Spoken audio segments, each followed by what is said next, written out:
Um, First of all, thank you, Cameron. That was really cool. I think a lot of times I personally forget how unbelievably confusing implementation can be, which is why I don't do it.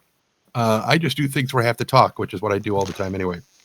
Um, so my name is Trendane. I'm one of the voice actors and voice acting teachers here on a lot of the various Beyond Skyrim projects and whatnot. And I also narrate audiobooks in BattleTech and Shadowrun for Catalyst Game Labs. But today, I wanted to talk about getting into your part. Specifically, I'm not going to cover things like what kind of microphone you should use, what are the different elements of a given accent, or I mean, we'll touch on that, but a lot of that has been covered or will be covered in other voice acting lessons that are coming up, and they're much more on the technical side. What I'm talking about is more of the what do you do to get ready for what is going to make the difference between a decent performance and a really stellar performance. The kind of thing that the little details that make everybody I know scream, "Oh my God, I want to marry Razumdar," which no, you can't. He's my husband. Piss off. He's mine. Versus, who was that one elf chick that was selling that thing and you can't remember who she is. What makes everything work is, as I often say, with the title of being a voice actor, of the two words, acting is the more important one. You can do all the accents in the world, all the dialects that there are to be done, but if you can't act with them, they don't really mean much.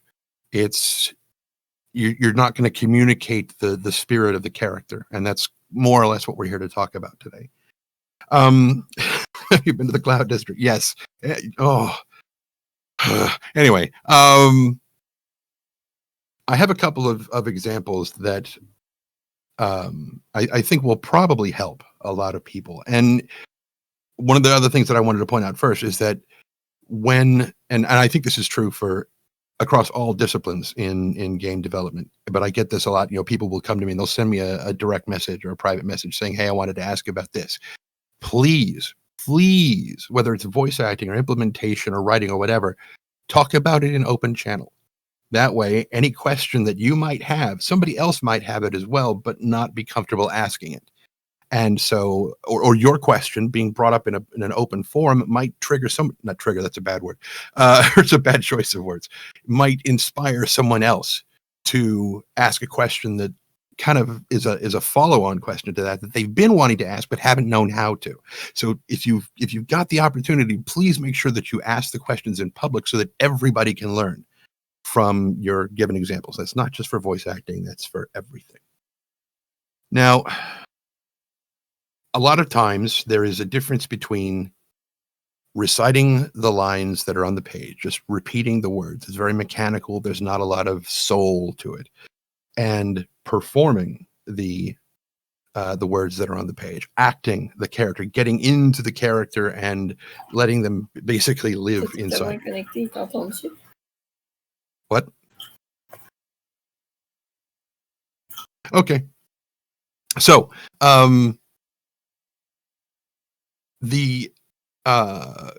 I just lost my train of thought. I was going pretty good, and then it just derailed and flew off into the ether. Yeah, it is muted now. So you've got some characters that, like, specifically with Beyond Skyrim, a couple of different ways that you're going to get your lines. If they are efforts and combat barks, there's not going to be a whole lot of backstory. There's not going to be a lot of lore. There's not going to be a lot of character development to it. You're basically just going to be, screaming battle cry or whatever and going on with it. There's not a lot of, stuff to really get into. But when writers give you a script, as opposed to like a spreadsheet that just has a bunch of lines on it, they'll give you more of a script that's actually written out like a script that has stage direction and the emotion that the given character is supposed to feel. If you get a script it's a spreadsheet that has, combat barks and efforts, You'll see usually a column that says something like angry 3 or confused 1 or happy 7. That's not for you. That's the expression file that goes with the character, thing. And it is not for you to try to sound like you're angry. You ignore that particular thing. But when it's written out in more of a script format with stage directions, it gives you a deeper sense of what is this person's mood right now? What is going on in the scene? How are they supposed to sound?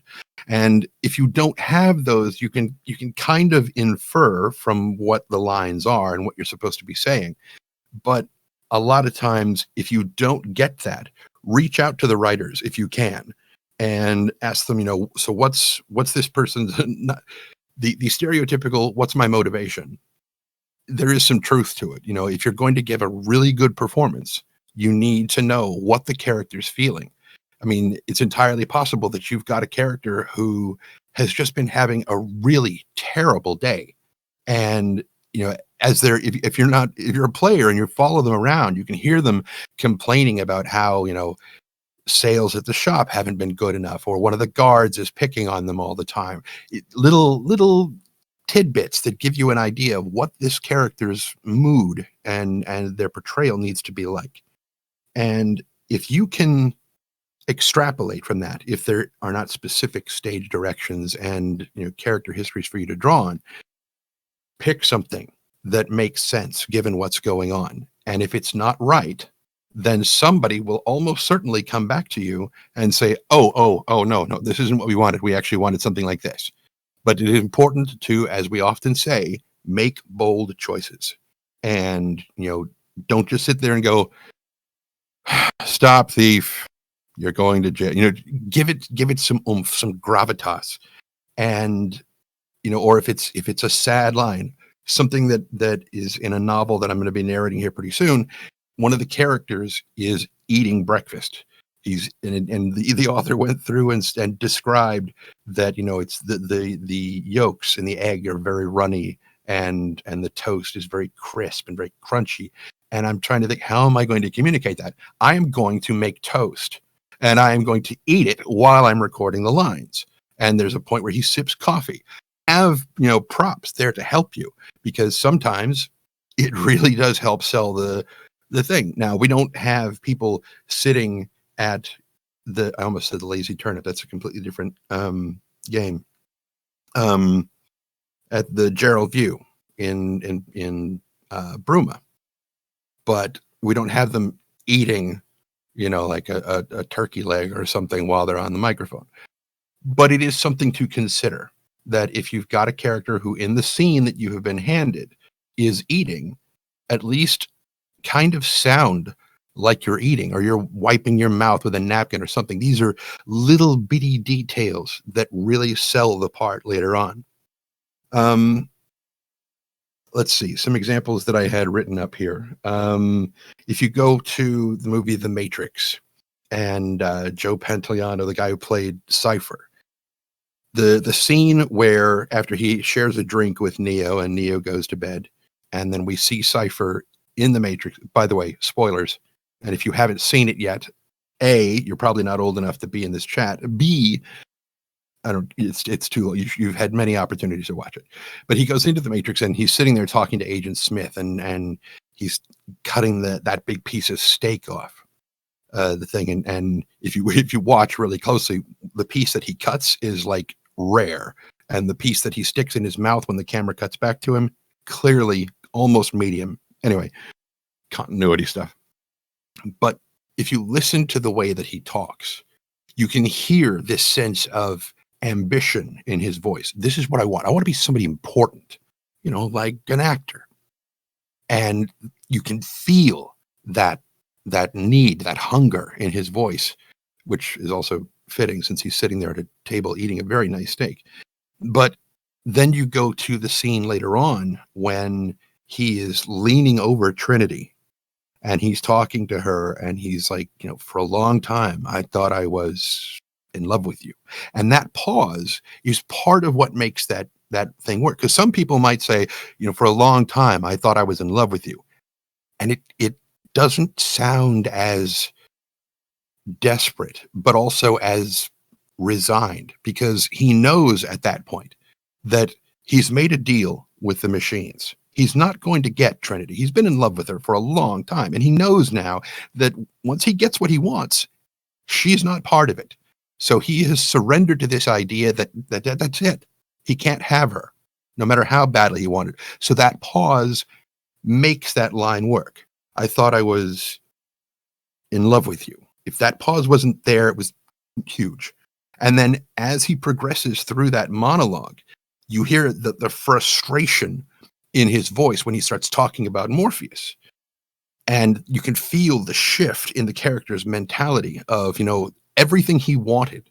He was in the Matrix and he knew something was wrong and everything was and then Morpheus comes and saves him. And now, after 9 years, he hates everything out here and would rather have been, this whole time back where he was. And so you can hear that frustration and his, just when he's just at Morpheus. Then you go to earlier on in the movie with Mouse when they're having their quote unquote dinner and breakfast of champions. And Mouse is, going through his digital pimp routine. And you can hear in the way that he delivers all these lines that he has done this before. And he is definitely being a pimp.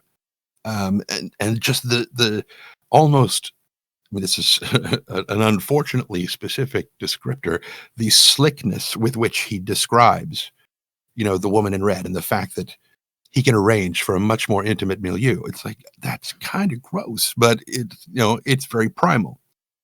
And the delivery of those lines, the fact that those actors really dug into their characters and figured out who they were, what their motivations were, and how best to deliver these lines to make them feel the way they're supposed to feel. To jump to another really good example that I was floored by was Michael B. Jordan as Eric Killmonger in Black Panther. The first time we see him in the museum, actually, is that the first time? No, but when we see him in the museum, yes, that is the first, whatever. When we see him in the museum, his character is almost like there's a childlike wonder to the way he's behaving when he's going between these different museum exhibitions, learning about the people of the country that his people came from, people of the country, whatever the country his people came from, and he's bouncing. He's like, okay, what about this one? What about this one?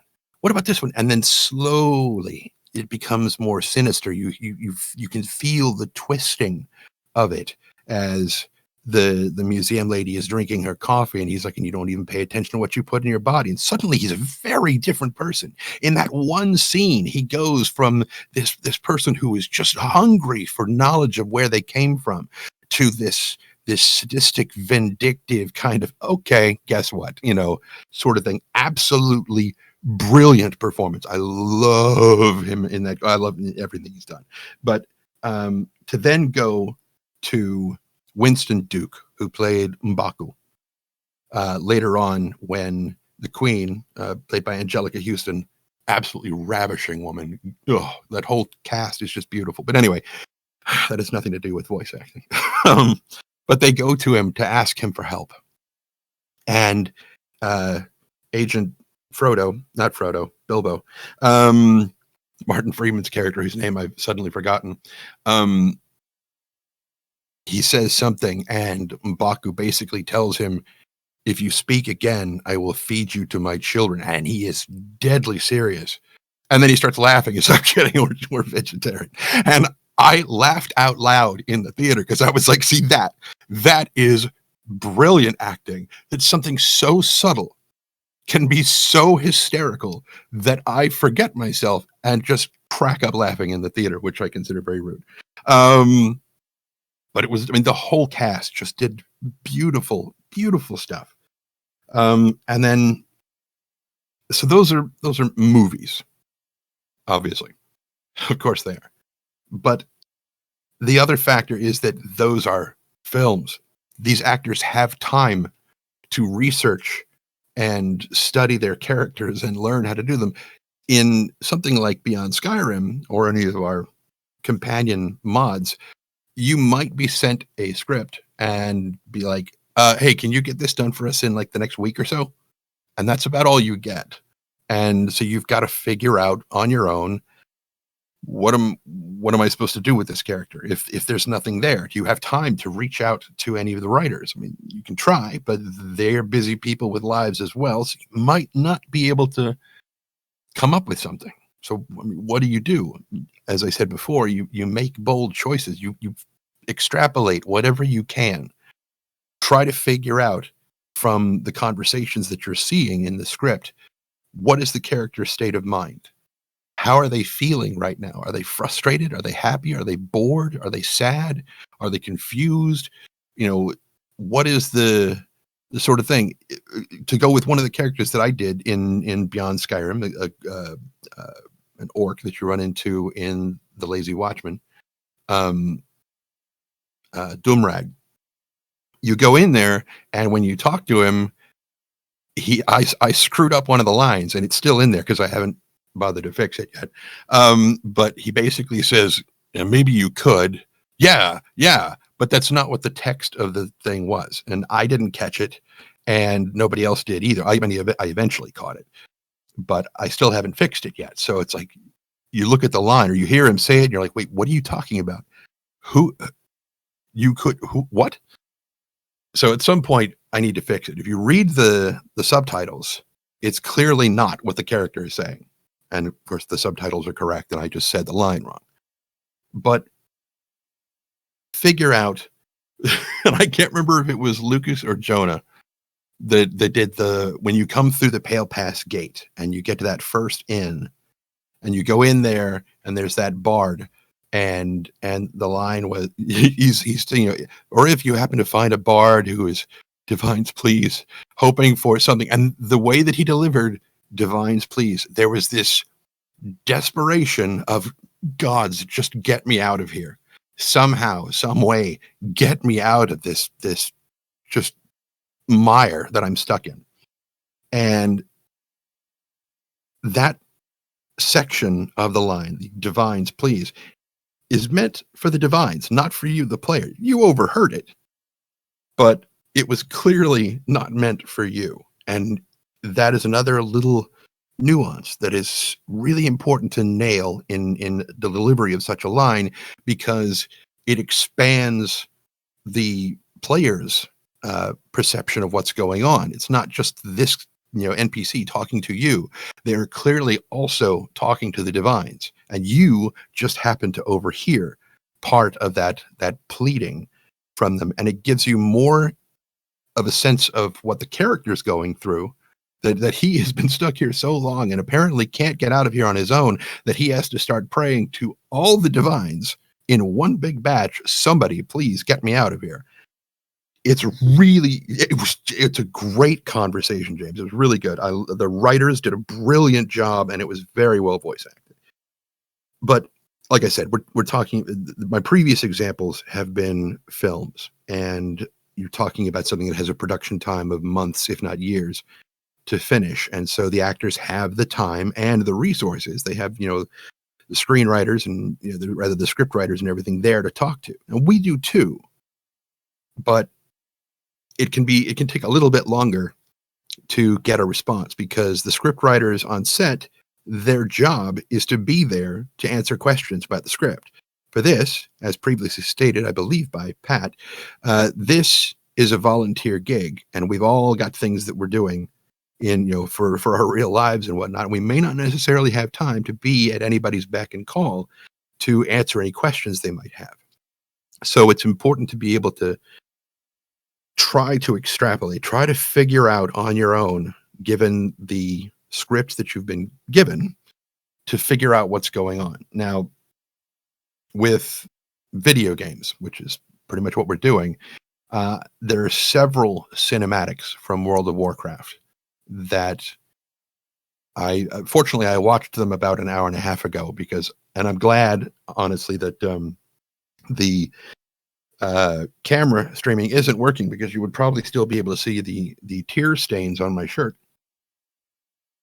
because there are two cinematics in particular that every time I watch them, it's just anime tear fountains shooting out of my eyes, arcing and flooding my room.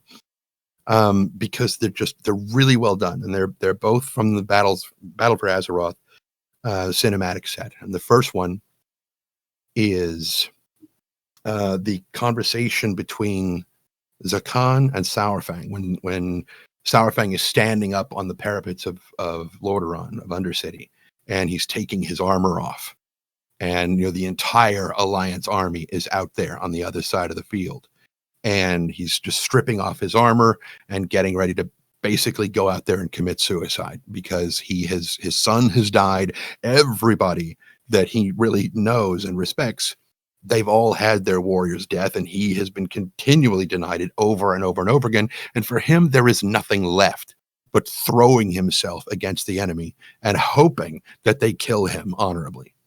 And then Zakan comes along and reignites the fire and has his conversation with them. And if you watch and really pay attention to the delivery of their lines, where there are these momentary pauses, where there are slight quavers in their voice, where like just the frustration that Sourfang feels when he's got his torch up in the air, he's walking across the field, and he tells Zakan, "Go back to your father," right? And Zakan is like, "I can't," and you can hear that he's almost ready to break and cry when he's like, "I can't, he's dead." And it's like, oh, okay, well, yes, I can see that being a bit of a problem. Yeah. Mm-hmm. Then the fight between the two of them. And finally, Sourfang coming to the realization that Zakan has lost his father, and he, Sourfang, has lost his son. And they each see each other potentially as kind of a surrogate in their opposing roles. And the smile on Sourfang's face, actually, let me back up to the point where they're still on the parapet, and he's just disgusted by the fact that Zakan is trying to devote himself so thoroughly to the Horde that has basically, his devotion to the Horde has denied him everything that he could ever want according to his culture. But Zakan here he is at the beginning of his thing, ready to just do exactly what he did and potentially be just as disappointed by it. And he's like, go live another day. And it's almost spat like a curse. Like, go run and hide. That's going to be just as valuable and just as impactful as everything we're doing right now. Just go away. Go live another day. And yet, on the field below, when Zakan says it back to him, he's not saying, live another, like go run and hide. He's saying live another day. And there's just the slightest bit of difference in the enunciation that makes it just hang on. Not, go run off and continue living this horrible life, but fight one more day, just one more. And those two, the exact same line, live another day, but the delivery between the two, very, very different. And it's subtleties like that.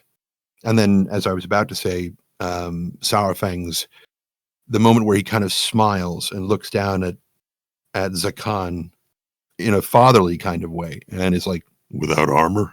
And it's a small joke that passes between them, and it's a really, really beautiful moment for, as much as it is they're all about to die, or possibly.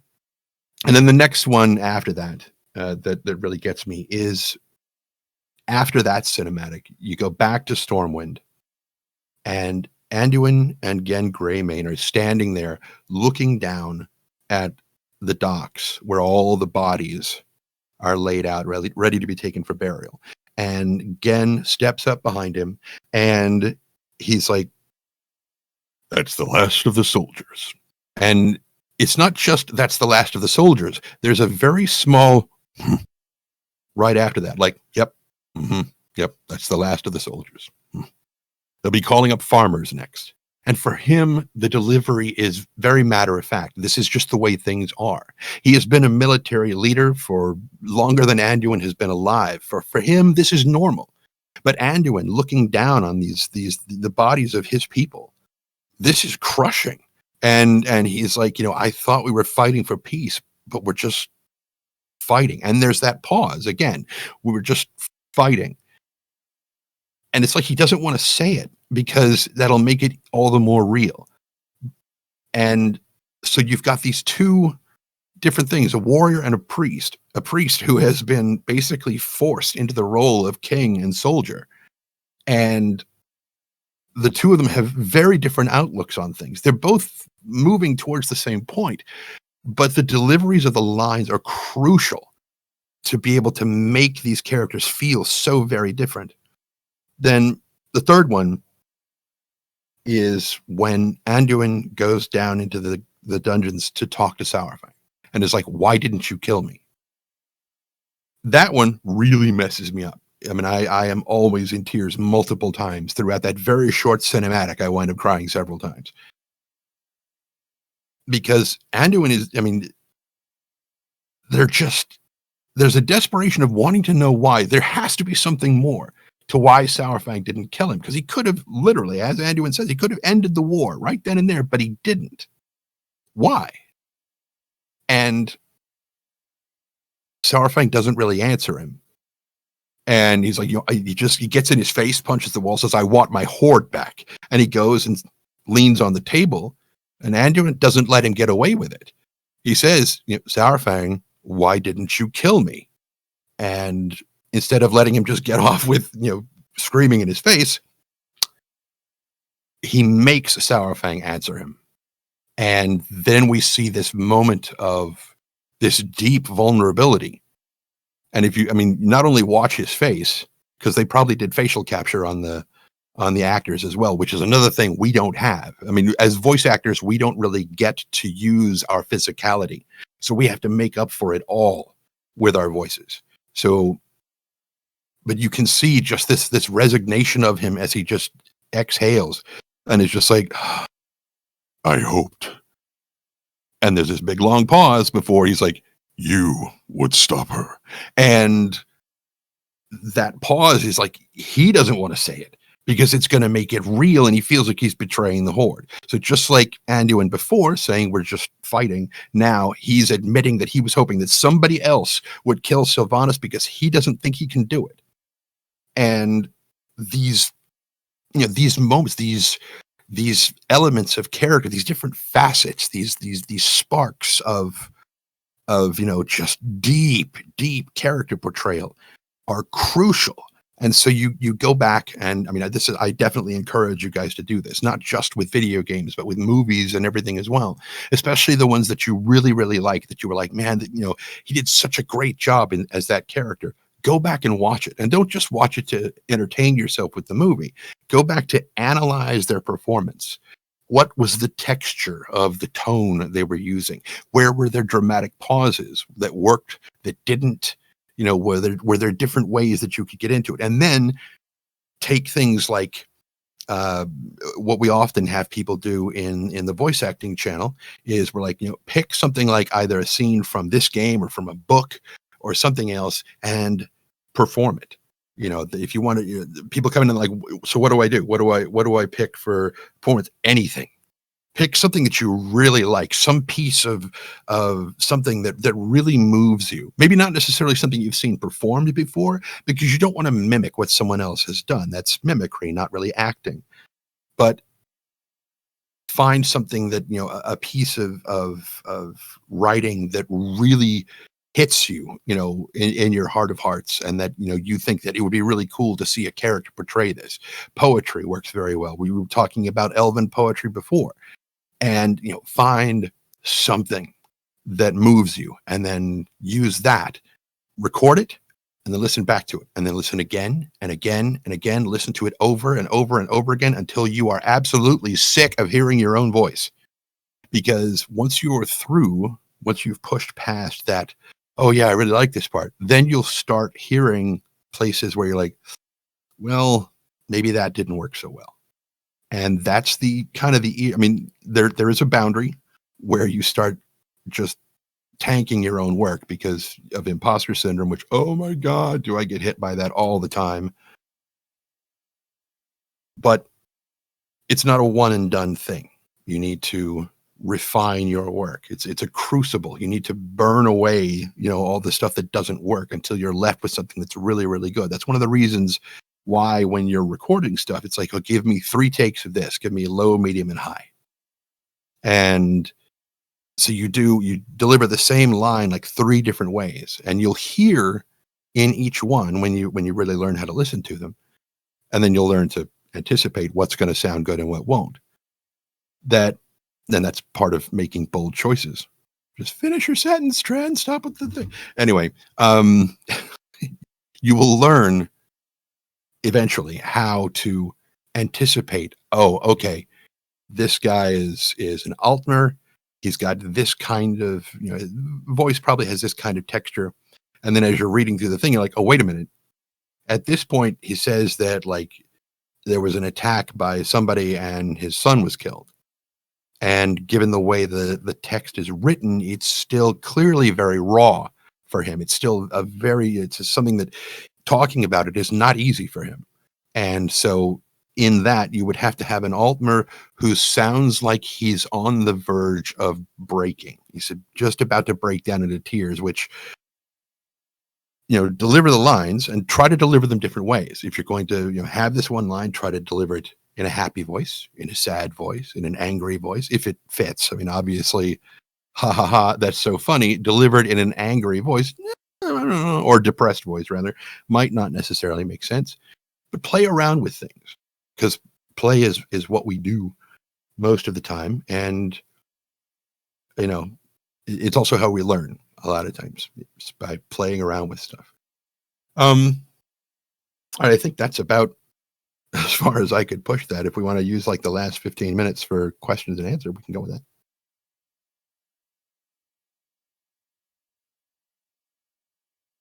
Or not. Fine. I don't want to talk to you people anyway. You don't know what to ask. Good. Well, no, that's... Yeah, we're speechless. Well, that's not good for voice actors. It was a really nice presentation. I just generally don't have any questions, but thank you for very excellent. No problem. Happy to do so. I have a question. Yeah. So in most like video game scripts, you have multiple. You have multiple things that you have. There are multiple branches that the script can take. Mm-hmm. So how do you change for instance, you've got all these lines that happen depending on whether this happened or this happened, and the character can kind of change depending on what happened. How do you work with that? How do you get in character when what the character is saying could be completely different, or said in different ways depending on how what choices the player makes? In the case of Beyond Skyrim, in particular, a lot of times when I've gotten like actual script stuff, there has been a descriptor at the beginning of the script that says, okay, the player walks up to so-and-so, the character is, gives a little bit of a history of the character and what's going on. And so if it's not written in the script, that's where I would, if you're having trouble, that's where I would, reach out to the writers and say, hey, I'm having a little bit of trouble with this. Would you, I'm thinking about delivering the line like this. And if you want to record, examples that you can show to them, that's fine. Or you just ask them, because they may have stuff that'll help you to figure out what it is you're supposed to do. But in my experience with the thing, usually when I get a script, there is at least a bit of a primer that tells me this is the situation. And this is sort of it gives you an idea of what the character's mood is like. And then you get your various lines. Then when the player character has their responses, like, why would you do such a thing? Then that's like a sort of situation where the NPC's response could be very radically different. It's like, what do you mean? How could I do such a thing? Look at him. He's right there, sort of thing. And it's like, so again, there's a lot of extrapolation in what we do. But if you can't, go ahead and reach out to the writers and ask. But just remember, like Pat said, we're all volunteers. So be patient in waiting for the response.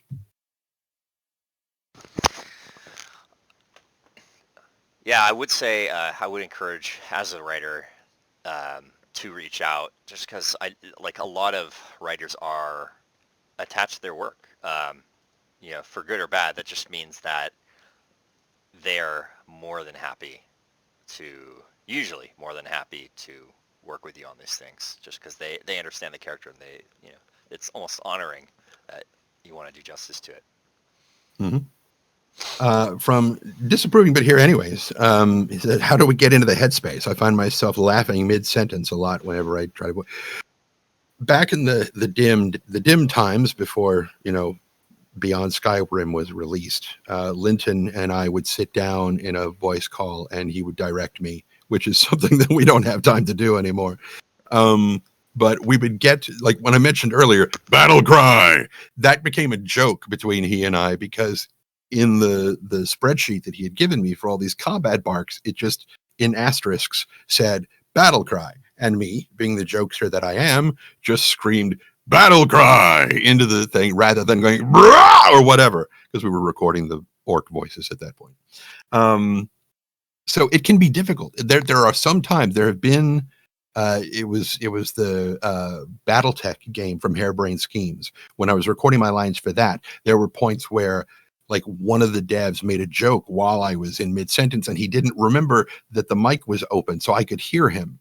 And so I'm delivering this line, I hear this joke and I start cracking up, and it reaches that level of ludicrousness where even though you are trying desperately not to laugh, it just makes it all the worse. And there comes a time where you have to just either fight through it or step away and give yourself time to recover. Alternatively, and when I say fight through it, I mean you go through it again and again and again and again and again until it becomes so boring. That joke is so worn out that it can't hit you anymore. And it can be really, really difficult, but you do what you have to do to get through it, especially when you're getting paid. And from Merlin, he said, I've never done any scripted voice acting, but I do a lot of improvised stuff with my videos. Do you have any good advice I could use to help me with the acting side of things? I had some bad advice. No, I do have some good advice. And it's very much like what Wyatt said earlier when we were talking about writing. And if you want to be a really good writer, you need to read. You have to read. It is crucial. You're never going to get better at writing if you don't read. From the period of time where I thought I was going to be a writer, that was one of the first things I learned. Because I've got a lot of really good author friends, and they're like, "No, this is not good." I'm like, "What do you mean it's not good?" I mean, it's not good. And then they start picking it apart. And I'm like, "Oh my God, this sucks. How did I write this? This doesn't. Why didn't I see these mistakes?" It's because I wasn't reading. Now, with the same sort of thing, improvising is a very different animal from scripted stuff. It's very, very different. But what you can do is set up or have someone else. Here's a big, big thing. Because if you like write out flashcards that have like different scenarios, it's almost like playing what is it? That game where you prove that you're truly a horrible person. Oh, what's it called? I've only played it once. Cards Against Humanity. No, not D&D. I prove I'm a horrible person in D&D all the time. And it's so much fun. Anyway, different topic altogether. But yes, Cards Against Humanity, and how there are certain, sometimes you'll have cards where you write things in. Have someone else, because if you write out the flashcards yourself that have the different emotions and scenarios and whatnot, you're going to know what's in the deck, and your some background process in your brain is always going to be working on this. So have somebody else write them so you don't know what's coming, and just go through flashcards and use them as exercises. It was years ago. It was the only My Little Pony convention I've ever gone to, and the only reason I was there was because they were having a voiceover competition. But the most brutal part of the contest that I saw, they had the 3 finalists up on the stage, and the voice actors had cut classified ads out of that morning's newspaper and handed them to the individual actors, and they had to cup them in their hands so they couldn't see them, and they made them cold read live right there on stage in front of the entire audience. 2 of them did very, very well. They were, because classified ads are horribly dry usually. And it was, they managed to get through it pretty well, especially when you get to phone numbers and addresses. It's awful. One guy absolutely broke down. He was stammering, stuttering. He could not operate. He couldn't get through a simple phone number because trying to read it for the first time and say it out loud, to channel directly from eyes through the mouth, it just didn't work. And he broke down, and it was uncomfortable to watch. I had never seen anything like that before. And they said, okay, hang on. Now what I want you to do is imagine that you're in the thing and try it again. And I'm like, well, this is kind of a cheat because now he's read it once. They should have had another one that he hadn't seen, because when he went through it the second time, he nailed it. I'm like, but he's read it already. But same sort of thing. Try cold reading. Just pick up a magazine. You're waiting to get your haircut because God knows some of us need haircuts. I need a haircut. It's not about voice acting. Pick up, magazines, newspapers, whatever. Cold read. Cold reading and improvisation are your two most powerful tools when it comes to voice acting most of the time, because it's going to give you the ability to, when you go in for an audition, they hand you a script that you haven't seen before, and they're like, okay, go to page 6, line number 2A, and go. And you're like, well, what can you tell me about the characters? Like, go. You are now wasting everyone's time if you don't start talking as the character. And so you've got to, be able to make bold decisions and commit to them and go through it, because there are times where you're going to hear, we don't know what we want. We'll know it when we hear it. And anytime you hear that, that is just like, huge red claxons of just, this is a bad scene, because you could be there for hours going through different things before they hear something that they like. And if they haven't given you a place to start, what are you going to do? Pick something. It doesn't matter what it is. If you do something and they don't like it, they're like that, but maybe a slightly higher pitch, maybe a little bit softer on the end. And, and then you can help them winnow down to whatever it is that they want. But if you don't have the tools in your toolbox to just grab something and go, then they're going to be like, okay, thanks. And you're out and the next person comes in. So, just cold read and more improvisation.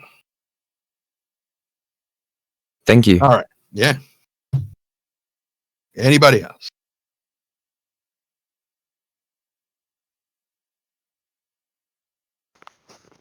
I can show a little bit. Were you talking about Dreamfinder when you're asking about voiceover notes? Stream it on the screen here. Very often, this is what game script will look like when it comes to like any NPC or even quests. We have our own separate color here for voice actor notes.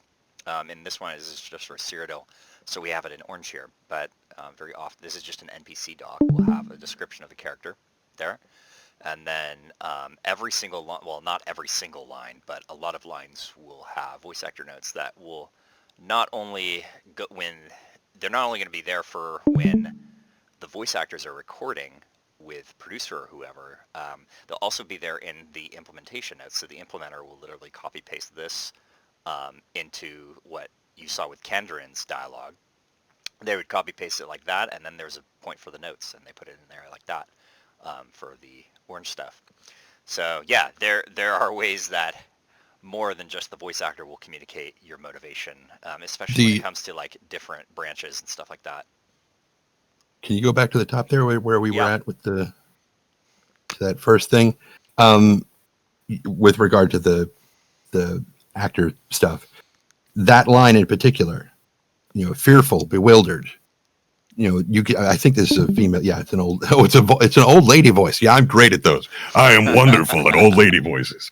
But she could be like, somebody who was just starting out would probably say, I don't know. It's not like them to leave like this. They would have written home a letter. But after you've had time to really think about this fearful, it's like, you have no idea what happened to this person. They are just gone. And you are incredibly confused. You are terrified. What happened to this person that I cared so much about? And so that needs to come through in the delivery, and it needs to be something closer to, I don't know. It's not like them to leave like this.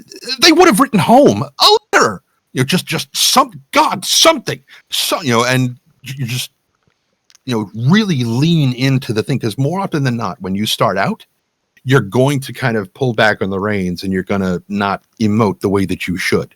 It is better to do too much and be told, hey, okay, rein that in just a little bit, bring it back a touch, rather than to go at it a little bit too timidly and having to say, I'm not getting that you're scared. I'm not getting scared for someone else, granted, but I'm not getting that scared confusion that's written in here. So I need you to push it further. Better to go too far and have to come back than not go far enough. So in Beyond Skyrim, you generally don't work with a producer then? You just get handed your script and then good luck? Sometimes. I mean, when I first started out, it was 2014, I think, late 13, early 2014, I think. And Linton would send me scripts and I'd look over them, and if I had questions, I'd send them back. But and if you go to my YouTube channel, then you can actually find videos of us working together, recording a lot of that dialogue. But as time has gone on and the projects have grown and more projects have come up, and we've got, Elsewhere and Iliac Bay and Morrowind and all the other places that are still coming up, we are having to, even though we've got more people coming in, we still have kind of the same amount of time to work in. And so in my experience, it is not uncommon. It's not always the case, but it is not uncommon to be handed a script and say, this is what we need you to do. Can you do this? And if you can't, tell them. If you feel like you're going to need, live direction, tell them so that someone can make the time. But they're going to presume, one would hope, that you know what you're doing and that you're confident that you can pull this off without direction. If you can't, you have to tell somebody. And somebody will hopefully make the time to work with you and kind of, tickle out those little nuances that make everything really good. Fair enough. Thank you. Mm-hmm. I have a question. Sure. For it was really too much. It's kind of like intimidating, everything you said about like voice acting. It's just I had like an interest to voice acting, for just taking me for an example. Mm-hmm. And I don't have any talent, or I don't even know if I have any, like a slightest talent for it. But also English is not my first language. But that's fine. I can already tell you would do a brilliant Khajiit. I can tell you that right now. Thanks. But you made these different voices, and for a total beginner, like, do we really have to, like, or how do you achieve these so many like different amplitudes of voices? Like, how do you train? Literally, how do you train your voice? Because like you have talked about the technical, the professional stuff, and for a total beginner like myself, I'm well, that's why I'm not asking questions, because like I don't even know how I can, like, That makes perfect sense. Yeah. You're right. So for a total beginner's view, I mean, I have so many questions, but like it's like, when did you start to do this? How did you progress like through all these different voices? How did you get the confidence? How did you get different accents if you needed to develop some?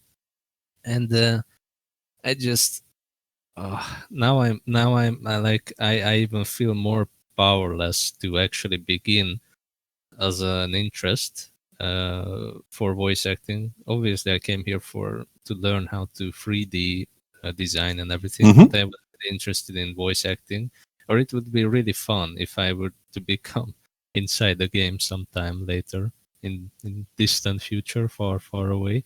But how do you do it? Well, yeah.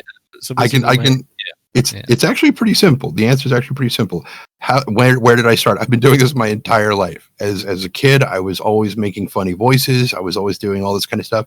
As for having the confidence to do things, I mentioned in the lecture that I often suffer from what is called Imposter Syndrome. And that is that I get to points where I'm like, I don't deserve to be here. I'm not talented enough to be working with these people. Why am I doing this? Why did I ever get into this? I have those thoughts all the time. It is a constant struggle to fight against them, but you have to. You mentioned accents and whatnot. There is a website called the IDEA, I believe it's the International Database of English Accents, and it is hundreds, if not thousands, of recordings from all over the world of people with different accents and different dialects reading like newspaper articles or stories or whatever, just so that you can hear how people in different regions talk and what the accents sound like. And you can get a lot of inspiration from places like that. As for how do you get through it, I mean, a good director will hear that you're probably not, that you're holding back, that you're feeling intimidated, and that you're not really putting your all into it. And it is part of their job as a director is to direct you, to get you to give the performance that they want. So it's not something that you yourself need to conquer all alone. There are other people in this job, in this project, who will help you. And that's one of the things we do in the voice acting channel is people will record samples, they'll send them in, and we respond, and we're saying, okay, we really liked this part was great, you should probably focus on this part a little bit, try to push it. And then we also have people who talk about the technical aspects, what kind of microphones to get and what kind of blah blah blah blah blah. That's not really my thing, that's the other guys. But you know, you're thinking it's overwhelming. Absolutely, it's overwhelming, and it's overwhelming for me sometimes too. So don't feel like you're the only one who's like, oh my God, I could never do this. I've been there. You can. When I said that you would do a great Khajiit voice, I meant it. You could make a killer Khajiit. It would be awesome. And it just takes a moment's courage to just kind of get out of your own head and just deliver the line. And then you can sit back, and when the director's like, that's perfect, that's exactly what I want. And then you can turn off your microphone and sit back and go, oh my God, I can't believe I just did that. Oh my God, that sounded terrible. Doesn't matter what you think. The fact that you think it sounded terrible is irrelevant. If the director got what they wanted, you're done. You've done what they wanted you to do. And your opinion, because we are always our own worst critics. Well, usually. You know, we listen to our stuff and we're like, oh my God, is that what my voice really sounds like? You've got to get through that kind of a thing, because yes, that's what it sounds like to everybody else. To you, when your voice box vibrates, the vibrations go up through your jawbone and into your ear. So your voice sounds very different to you than it does from a recording. But with the recording is what everybody hears. And that's what you need to get used to. This recording. So how do you add that big, like you were just talking about the fact that our voices sound different to ourselves than they do to other people, whereas you seem to have added this reverb to the bottom of your voice that makes your voice, you know, sounds big and chesty. And no, this is what I sound like. I haven't done anything to the audio signal that's coming through. This is just straight up what I sound like. No, I understand that's what you sound like, but I was wondering how you adjusted your voice to sound like that, where you had that bit of reverb in the bottom of your voice that you seem to have added by talking from the chest or something. Yeah, there is a lot of, there is chest noise and head noise, and it's you can actually play with it a little bit. You start out. When you breathe, and this kind of goes to Merlin's question as well, where he says, how do you recommend standing when you're voice acting? Some people don't stand. Some people sit. I don't recommend laying down, but, you know, whatever works for you. But when you take a breath, imagine that you're filling like a glass of water.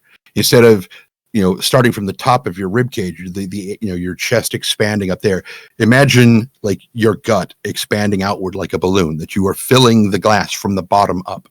So when you take a deep breath, don't let your chest expand. Let your abdomen expand. Let it bulge out as you take a deep, deep breath and fill from the bottom up so you get a nice, deep, full breath.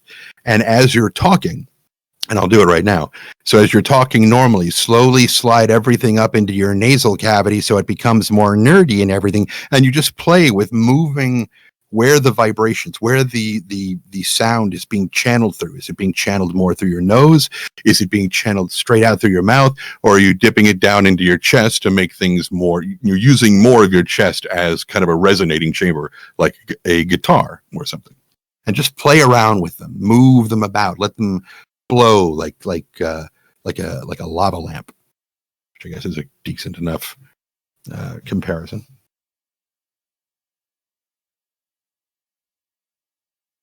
Raise your hand if you're breathing right now. You'd better be. Oh, wait, if you're breathing right now, or if you're breathing right now. Okay, like breathing right as in correctly, or breathing right as in at all. There's a big difference between those two.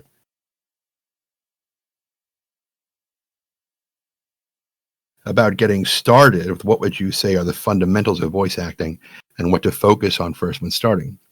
Honestly, that depends. As much as I hate that depends as an answer, it depends on what you need to work on. Some people are really good at breath control and they can get long diatribes out in a single breath. Some people are better, like not a good singer. No, that's why I didn't do the voice of the bard in the Gerald View in Bruma. Nope, no way that was going to happen. But different people have different strengths. So what you need to work on is different than what somebody else might need to work on. But more than anything, you need to basically establish a really good foundation. Find areas where you're a little bit weak and you need to work on it more and develop more. And make sure that you've got a good foundation to work from and then work up from that point. You might... diction for some people, tongue twisters, the ability to go through really complicated, like some people who ask me, how do I get into audiobook narration? Because I don't do a lot of crazy voices. You don't have to. There are more than just science fiction and fantasy and children's books. There are people who need medical text narrated, who need, a pilot's training manual narrated. Those are things that do not require acting chops, but you do need to be able to communicate the data on the page clearly and concisely without putting people to sleep behind the wheel. It is because a lot of people are going to listen to that while they're driving. So it's like, okay, how do I go about doing this? So, practice things that improve your enunciation, that things that, help make,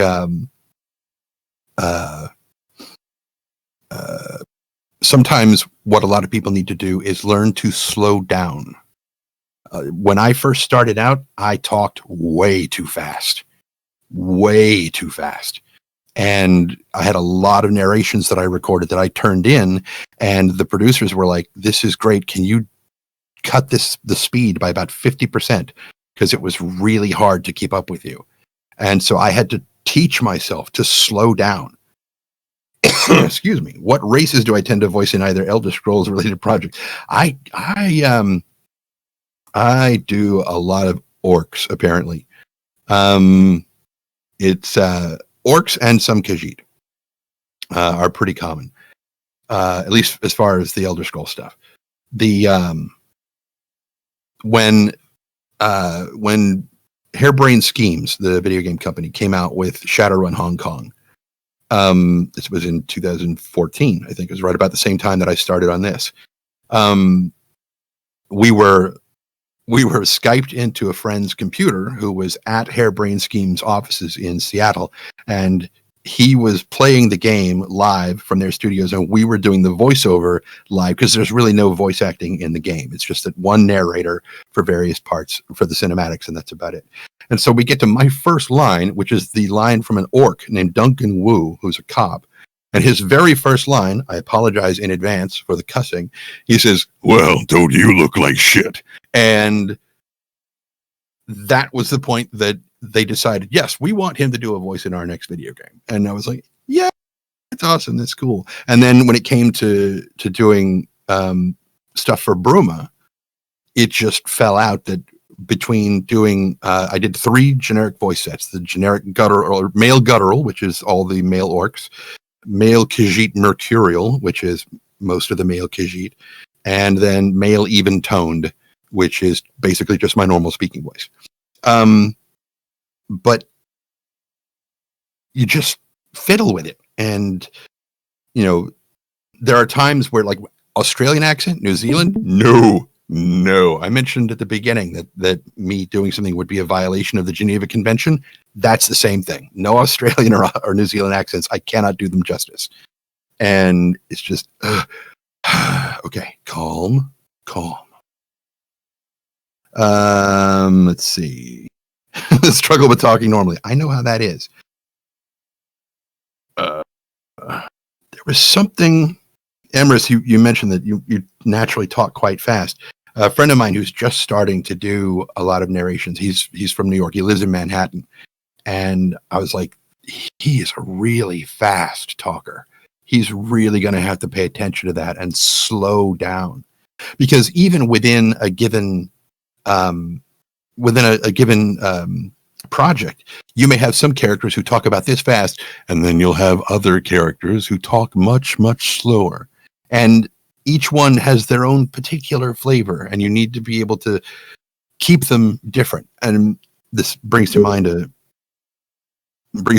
thing is that when you're recording things, make a sample recording, a very short little snippet, and then label it, like Denatrius sample or whatever. So you've got a recording of what that character sounded like. So if you ever have to come back later on, you have a sample to draw from. Like, oh God, what did this guy sound like?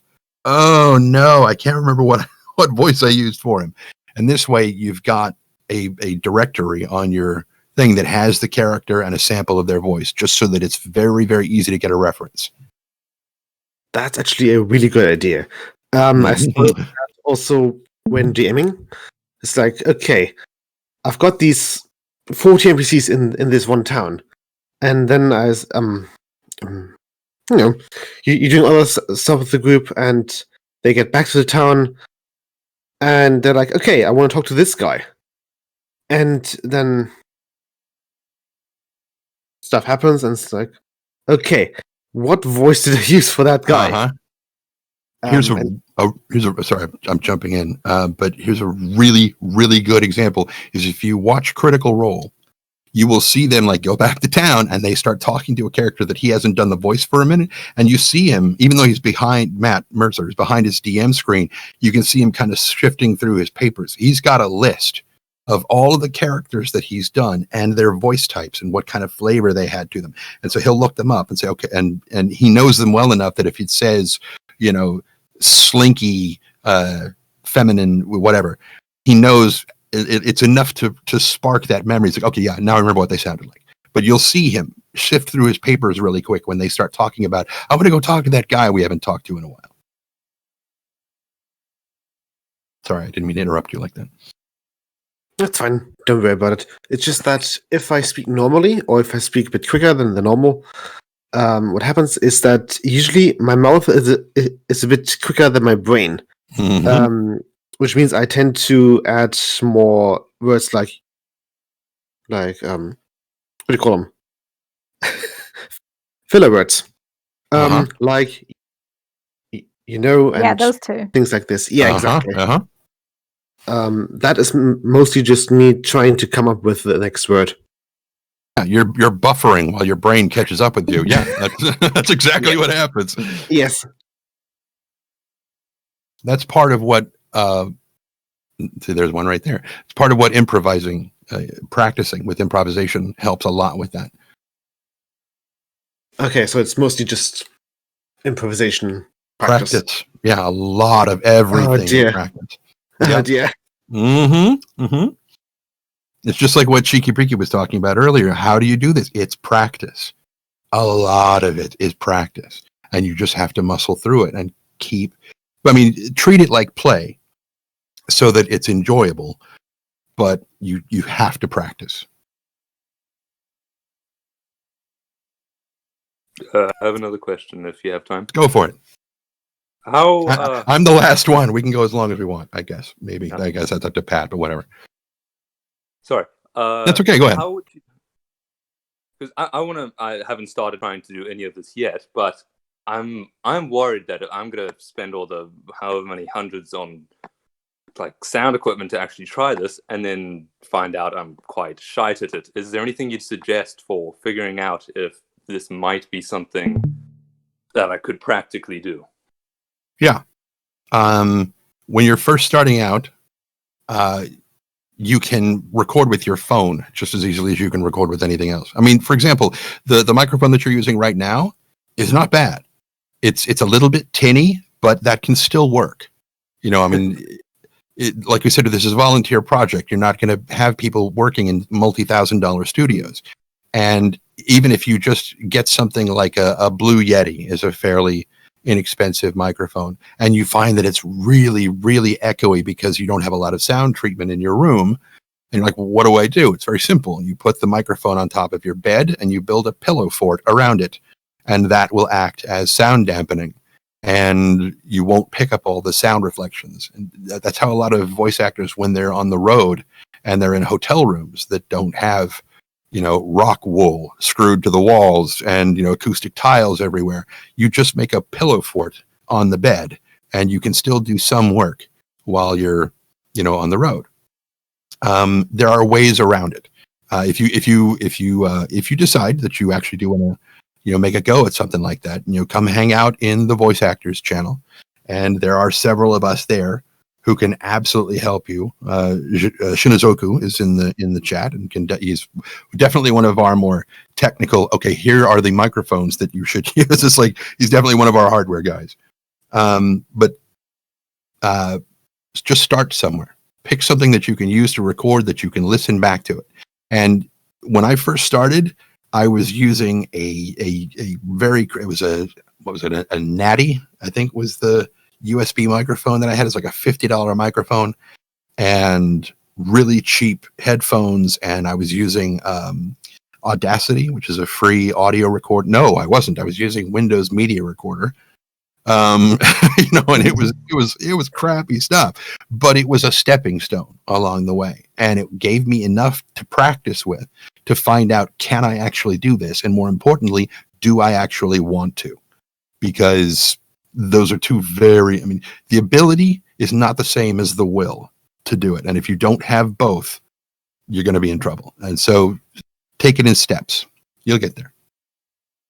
All right. Thank you. Thank you very much. Mm-hmm. Sure.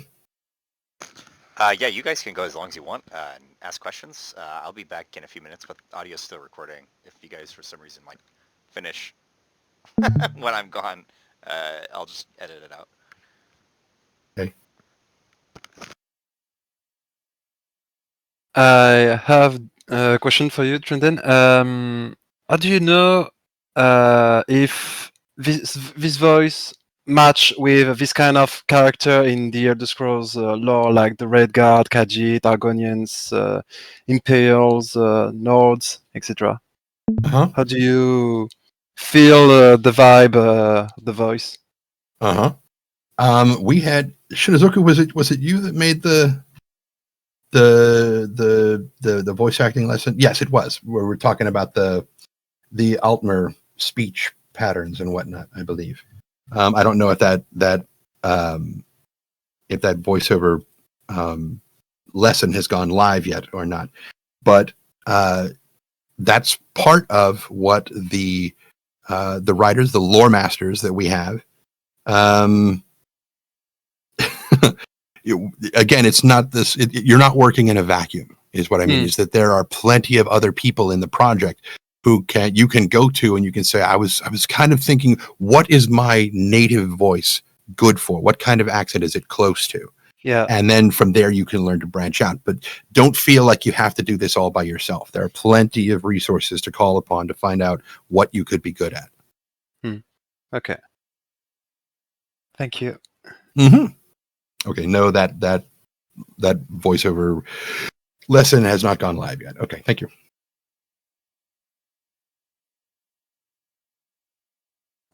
I don't know how much experience you have with longer monologue type things, but that's along the lines of what I've been trying to work on. And I'm just starting out, and I'm unsure how I should be. So, like, let's say I record one long monologue, and I go through it, and I say, okay, this part's wrong. I need to redo this part.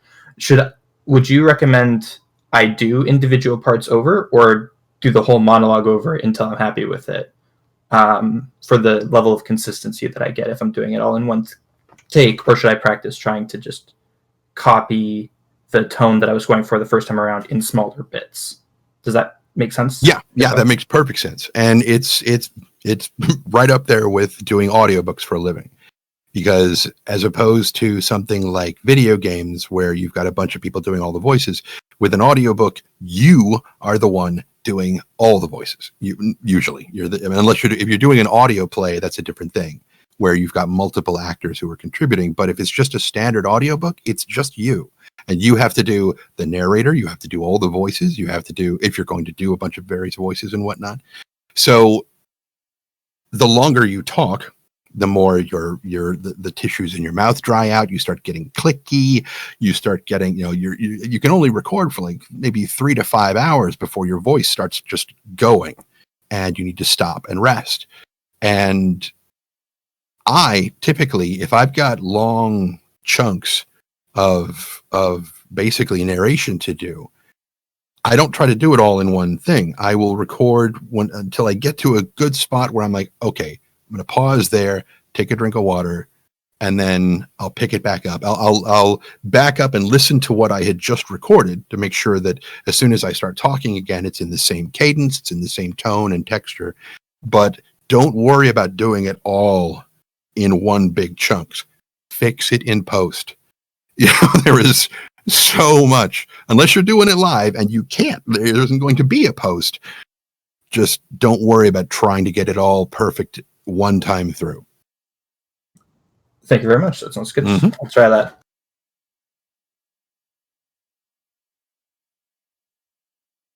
Anybody else got any questions for an old timer? Was that your old lady voice? No, that was. Go ahead with your question. Yeah. I want to just ask about like the person before, like earlier said about getting like expensive mics and then finding out you're not even able to do voice acting. Is it even possible that like some people just aren't able to voice act at all, or can just like through hard work just get good at it? No, there are definitely people who just don't have the chops for it. That that try as they might, they're just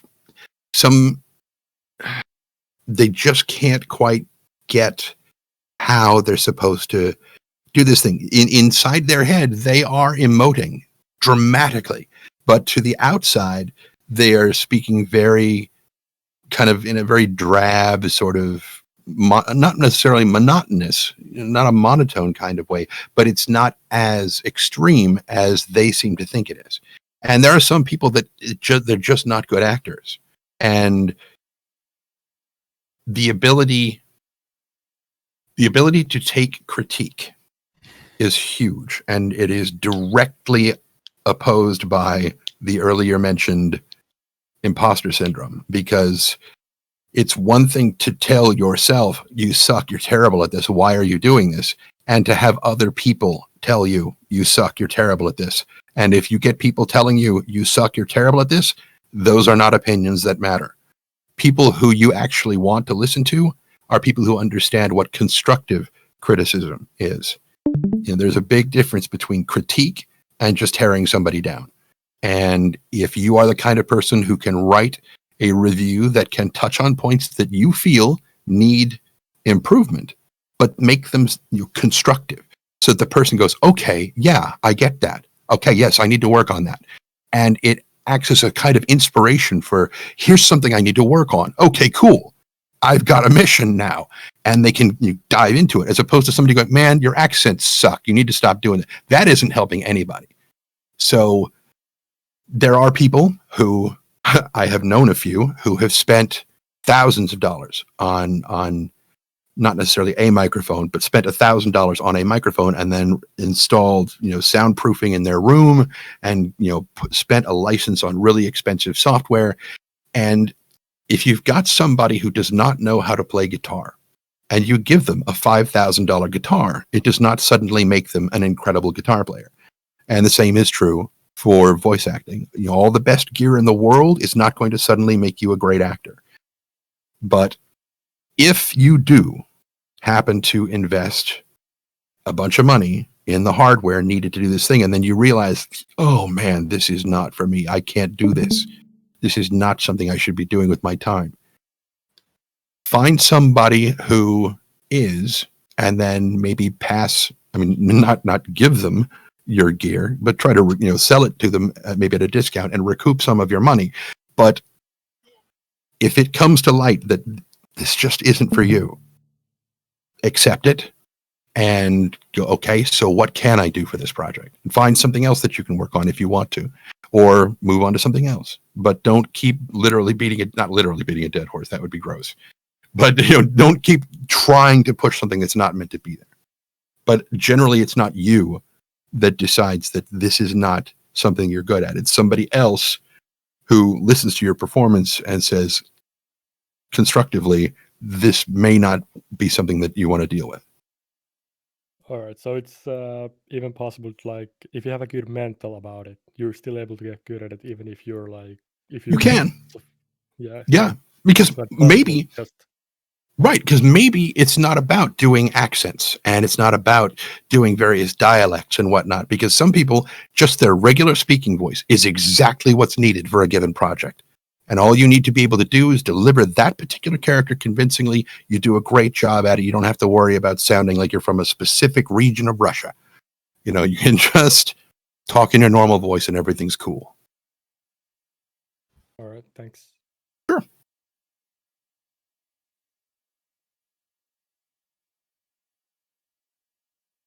Yes, that one that one bard in the Gerald View. Yes, I know that Ewan did the voice. I can't think of his name right now. The character's name, I mean. Yeah, I know his name. I just can't remember the name of the bard.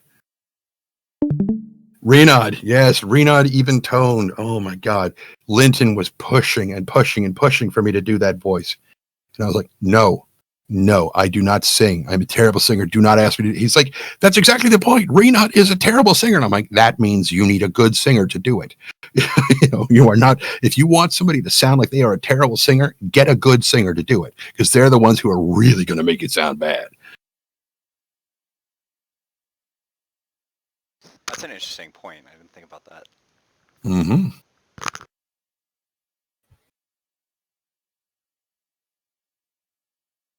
Anybody else? I think you. Sorry, you go. If nobody else is asking any questions, go ahead, John. You earlier said about when you're starting out, you find out what you're good at.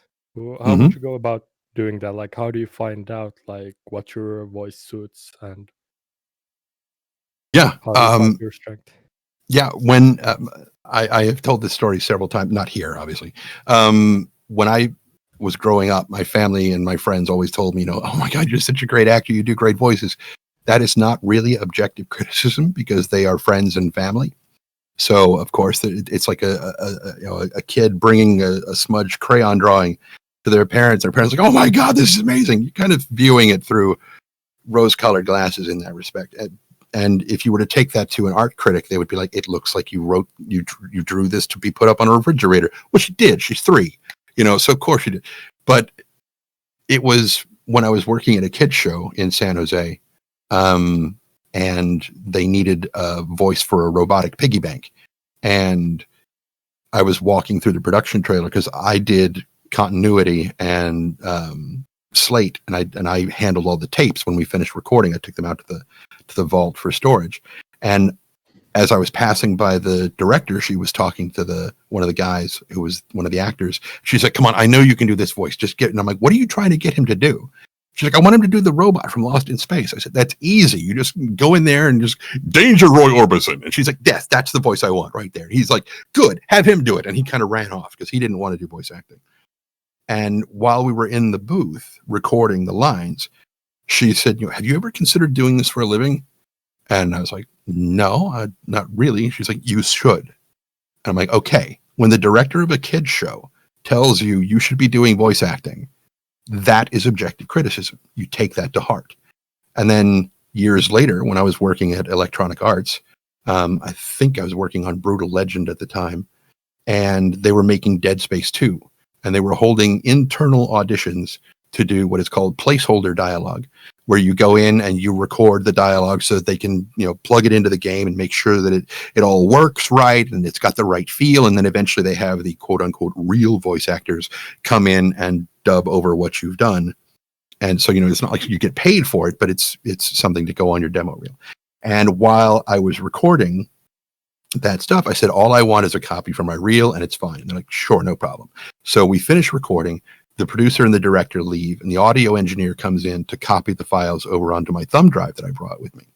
And he looked at me and he said, have you ever considered, doing this for a living? And I was like, yeah, because at this point I had, and he's like, you absolutely should, because you put more into that performance than most of the so-called professionals that they bring in here.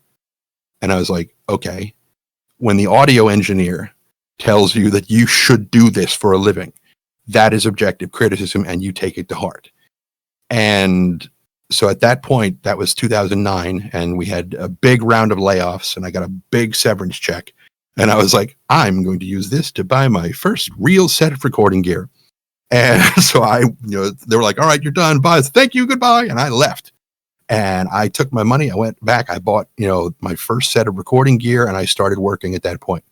And it's just, the more you play around with it and you're like, you hear something like in a movie or in a video game, you're like, oh, that's a cool voice. I wonder if I can do that. And you start playing with it and you experiment with different things. And there are going to be some things that you're like, oh, no. Okay. No, that one is a bit beyond me. I shouldn't do that ever again. Okay. And then others that you're going to be like, okay, I've almost got it. And you'll think I've almost got it because you're listening to yourself in your head. And then you record it and you play it back and you're like, oh no, that's right. My voice sounds different to me than it does to everybody else. So you have to not start over, but you have to record it and then play it back and learn what you need to adjust and nudge here and there and tweak things back and forth. Yeah. Look, if you look at the credits, I was one of the QA leads. I was in charge of the group in La Plata, Argentina. All right. So I just want to sum it up. So, like, when you're starting out, is it a good idea just like play around, do tons of different voices, recording yourself doing them? Yeah. Going from there, what sounds good to you, and then just doing kind of similar characters to that, and then. Yeah, and then like I said, we have here in the Arcane University, we have a channel specifically for voice acting. And even if you don't want to do voice acting for this, for Beyond Skyrim, we'll still provide you feedback. If you want to say like, okay, I recorded this and I think it sounds really good. What do you guys think? And, offer it up and, we'll take a listen to it and give you feedback on it.